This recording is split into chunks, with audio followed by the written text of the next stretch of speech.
आप सभी लोगों को मेरा नमस्कार साथियों। आज वीडियो के इस पार्ट में मैं आपसे सरफेसी एक्ट की चर्चा करूंगा। साथियों, सरफेसी एक्ट वो एक्ट है जो आप जब कभी लोन लेते हैं बैंक से और बैंक को लोन नहीं चुका पाते हैं तो बैंक आपकी प्रॉपर्टी को नीलाम कर देता है। इस जो लीगल प्रोसीडिंग है और इसमें जिस एक्ट को यूज किया जाता है, जिस एक्ट के आधार पर प्रोसीडिंग की जाती है, उसको वो सरफेसी एक्ट कहलाता है। तो साथियों, आज का जो हमारा टॉपिक है कि अगर मान लीजिए कि बैंक ने आपकी प्रॉपर्टी को नीलाम कर दिया है लेकिन आपको नोटिस नहीं दिया है, और अगर नोटिस दिया भी है तो जितने जो हमारे जो स्टैट्यूटरी में जो बताया गया है कि उतने टाइम में आपको नोटिस देना चाहिए, अगर उतने दिन का नोटिस नहीं दिया है तो कहीं ना कहीं वायलेशन हो जाएगा लीगल प्रोसीडिंग का और उस एक्ट का, जिस वजह से आप उस नीलामी को रद्द करा सकते हैं। तो साथियों, ये लेटेस्ट जजमेंट है, ये केरला हाई कोर्ट की एर्नाकुलम बेंच का लेटेस्ट जजमेंट है जो मैं आपसे शेयर कर रहा हूँ। और साथियों, मैं जजमेंट आपसे इसलिए शेयर कर रहा हूँ क्योंकि आप लोगों में काफ़ी सारे लोग मुझसे सवाल करते हैं कि बैंक ने आपको बताया नहीं, या फिर बैंक ने आपको 2 दिन पहले बताया, या फिर इससे पहले कई बार बैंक ने नीलामी किया तो बैंक ने केवल पहली बार सूचना दिया, तो उसके बाद बैंक ने आपको सूचना ही नहीं दिया, नीलामी किया, आपकी प्रॉपर्टी ऑक्शन कर दी, नीलाम कर दिया। इस तरह के जितने भी सवाल थे, आपको सारे सवालों का जवाब मिलेंगे इस वीडियो में। और अगर आप इस जजमेंट को पढ़ना चाहते हैं साथियों, तो मैं डिस्क्रिप्शन बॉक्स में इसका लिंक ऐड कर दूंगा, आप वहाँ से जजमेंट को पढ़ सकते हैं। आप साथियों शुरू करते हैं। सबसे पहले जैसे हमने आपको बताया कि ये जो जजमेंट है ये रिट पिटीशन फाइल की गई थी एर्नाकुलम बेंच में, और ये जो केस है ये ए.के. राजन वर्सेस केनरा बैंक के नाम से था। अब साथियों, आपके मन में जो सवाल हो सकता है कि डीआरटी के होते हुए रिट पिटीशन सरफेसी एक्ट के मामले में हाई कोर्ट में किस प्रकार से फाइल किया सकती है। तो साथियों, मैं आपको बता दूं कि जहां कहीं भी डीआरटी फंक्शनल नहीं है, मीन्स कि डीआरटी वैकेंट है, जैसे अभी कुछ टाइम पहले तक काफ़ी सारे जो डीआरटी थी वहाँ पे जज लोग नहीं थे, तो इस वजह से सुप्रीम कोर्ट के समक्ष जब ये मामला पहुँचा तो सुप्रीम कोर्ट का एक जजमेंट है, ये Annam steel limited and others versus messrs Canara bank and others 2022 का जजमेंट है, लेटेस्ट जजमेंट है, जिसमें सुप्रीम कोर्ट ने कहा है कि जहां डीआरटी फंक्शनल नहीं है वहां पे हाई कोर्ट इस तरह की पिटीशन को एंटरटेन कर सकता है। इसलिए इस पिटीशन को पे जजमेंट दिया गया और इसको एंटरटेन किया गया है। तो साथियों, इस केस की स्टोरी कुछ ऐसी है कि इसमें ए.के. राजन नाम के जो शख्स हैं, भाई साहब ने 3 करोड़ का लोन लिया और उसके बदले में अपनी प्रॉपर्टी और एक बिल्डिंग और कुछ लैंड का कुछ पार्ट इन्होंने गिरवी रखा और लोन ले लिया। इन्होंने उससे कुछ टाइम बाद लोन चुका नहीं पाया, लोन का एनपीए हो गया। जब लोन का एनपीए हुआ तो जैसा कि हर केस में होता है, इनको सरफेसी एक्ट के सेक्शन 13 सेक्शन 2 के अंतर्गत नोटिस भेजा गया, जिसको हम 13/2 का नोटिस भेजते हैं। 13/2 का नोटिस इनको भेजा गया 23/1/2018 को। इसके बाद 13/4 का नोटिस भेजा गया सिंबॉलिक पोजीशन के लिए 1/9/2018 को। और इसके बाद साथियों, न्यूज़पेपर में पब्लिश किया गया कि इनकी प्रॉपर्टी को नीलाम किया जा रहा है। और न्यूज़पेपर में जो पब्लिश किया गया वो किया गया था 19/11/2021 को, और उसके बाद 18/12/2021 को प्रॉपर्टी को नीलाम कर दिया गया। प्रॉपर्टी नीलाम तो कर दी गई, लेकिन हाई कोर्ट का कुछ डायरेक्शन था, इसलिए वो पेंडिंग था, मतलब वो पूरी तरीके से जो ऑप्शन था वो कंफर्म नहीं हुआ था। अब साथियों, जब ये केस प्रस्तुत किया गया हाई कोर्ट में तो पिटिशनर का ये कहना था कि हमको सेल नोटिस सर्व नहीं किया गया। पिटिशनर का जो मेन कंटेंशन ये था कि हमको सेल नोटिस नहीं मिला है। मतलब पिटिशनर ने ये भी कहा कि इवन हम जब रिट पिटिशन फाइल कर रहे हैं, रिट पिटिशन फाइल करने टाइम तक भी हमको सेल नोटिस नहीं दिया गया है। अब साथियों, जब इसका जवाब दिया रिस्पोंडेंट ने, बैंक ने, तो बैंक ने क्या बोला? बैंक ने कहा हमने आपको 23/11/2021 को सेल नोटिस सर्व कर दिया है, हमारे पास प्रूफ है। और 19/11/2021 को ये न्यूज़पेपर में पब्लिश किया जा चुका है।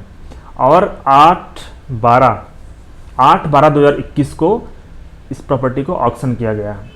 तो साथियों, इस प्रकार से बैंक का ये कहना था कि हमने जो सेल नोटिस का जो प्रोविज़न है कि 15 दिन का टाइम देना चाहिए, हमने वो कंप्लाइंस किया हुआ है। अब साथियों, 15 दिन का टाइम क्या है, 30 दिन का टाइम क्या है, मैं आपको बताता हूँ कंप्लीट। आपको मैं जो हमारा जो स्टैट्यूटरी प्रोविज़न आपको बता रहा हूँ कि किस कंडीशन में 30 दिन का टाइम होगा, किस कंडीशन में 15 दिन का टाइम होगा।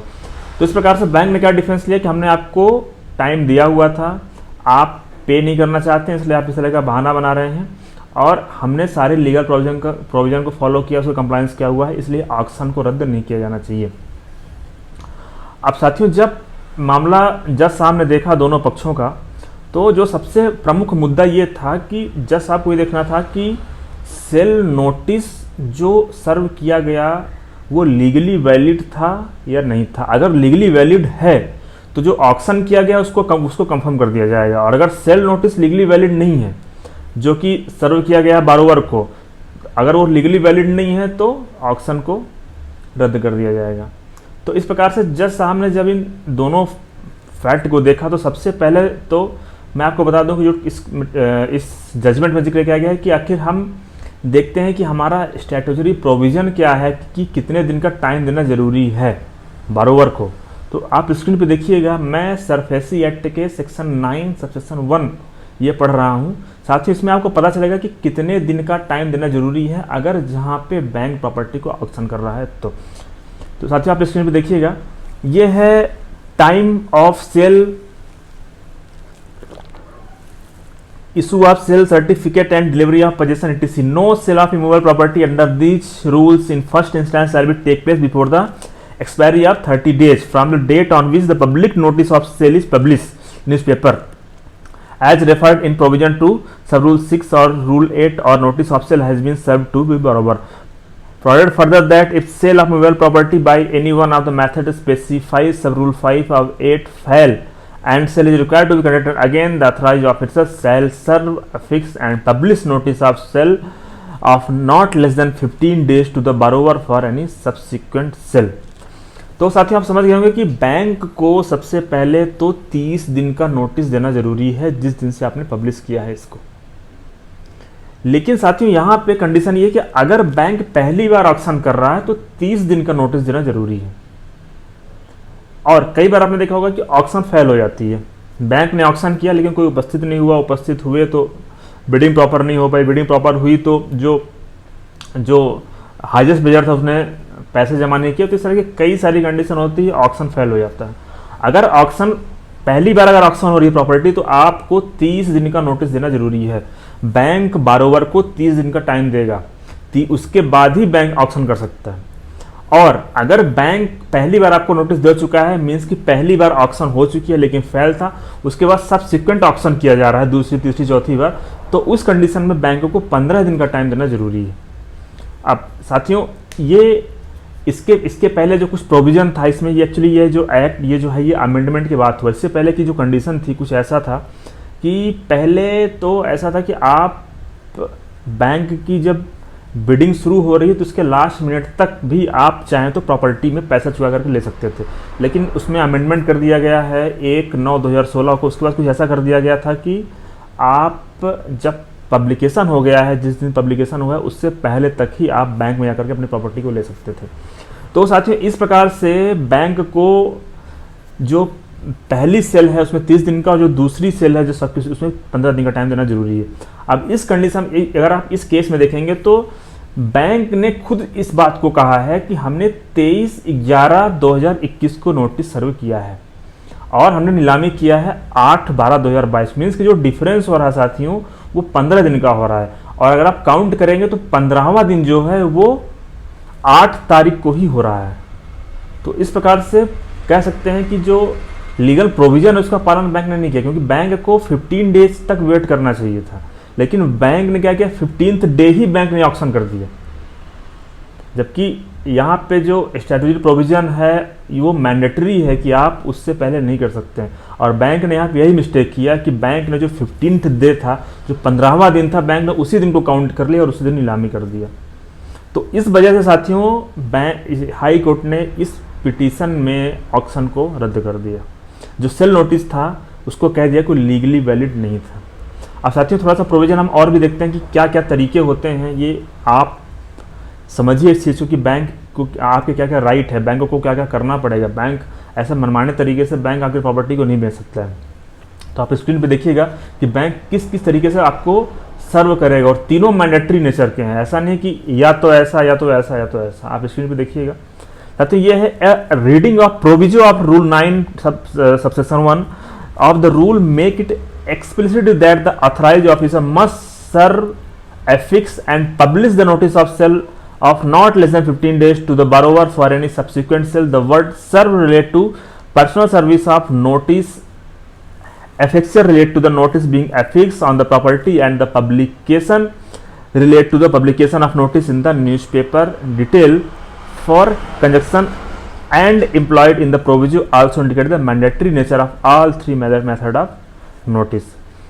तो साथियों आप समझ गए होंगे कि बैंक क्या करेगा, बैंक 3 तरीके से आपको नोटिस सर्व करेगा। ऐसा भी नहीं कि आपको केवल नोटिस भेज दिया तो बैंक फुर्सत हो गई, नहीं अब तो हमने कंप्लायंस कर लिया, ऐसा नहीं। सबसे पहले तो बैंक को सर्व करना पड़ेगा, मीन्स को आपको बैंक नोटिस आपको भेजेगा, कितने टाइम के लिए, 15 दिन पहले। दूसरा, बैंक उसको अफिक्स करेगा, मतलब कि बैंक उस सेल नोटिस को उस प्रॉपर्टी पे चस्पा भी करेगा। तीसरा है पब्लिश, बैंक उसको न्यूज़पेपर में पब्लिश भी कराएगा। तो साथियों, और इसमें इंपॉर्टेंट फैक्ट ये है कि ये जितने भी प्रोविज़न है ये कोई ऑप्शनल नहीं है कि बैंक या तो सर्व कर दे, या तो अफिक्स कर दे, या तो पब्लिश कर दे। बैंक को तीनों, ये जो जितने ये तरीके बताएंगे, इनको तीनों को कंप्लायंस करना पड़ेगा। बैंक को सर्व भी करना पड़ेगा, उसको अफिक्स भी करना पड़ेगा और उसको पब्लिश भी करना पड़ेगा। तब जाके कह सकते हैं कि बैंक ने सरफेसी एक्ट को कंप्लायंस किया है, जो उसमें लीगल प्रोविज़न बताए गए हैं।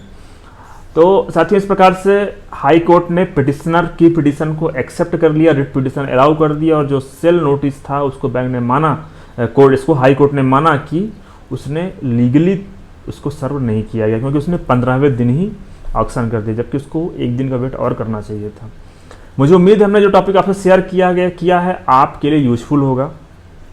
आने वाले टाइम में डीआरटी और सरफेसी एक्ट से संबंधित, बैंकिंग से संबंधित जो भी मेरे पास लेटेस्ट जजमेंट रहेगा, मैं आपसे शेयर करता रहूँगा, क्योंकि मुझे पता है कि बैंक इस तरह के कई सारे मामलों में लीगल प्रोविज़न को कंप्लायंस नहीं करता है, और बारोवर को पता नहीं होता करना क्या है, और वो फिर शांत बैठ जाते हैं, वो उसके खिलाफ आवाज़ नहीं उठाते हैं, ना तो वो डीआरटी जाते हैं, अगर डीआरटी फंक्शनल नहीं है तो ना तो हाई कोर्ट जाते हैं।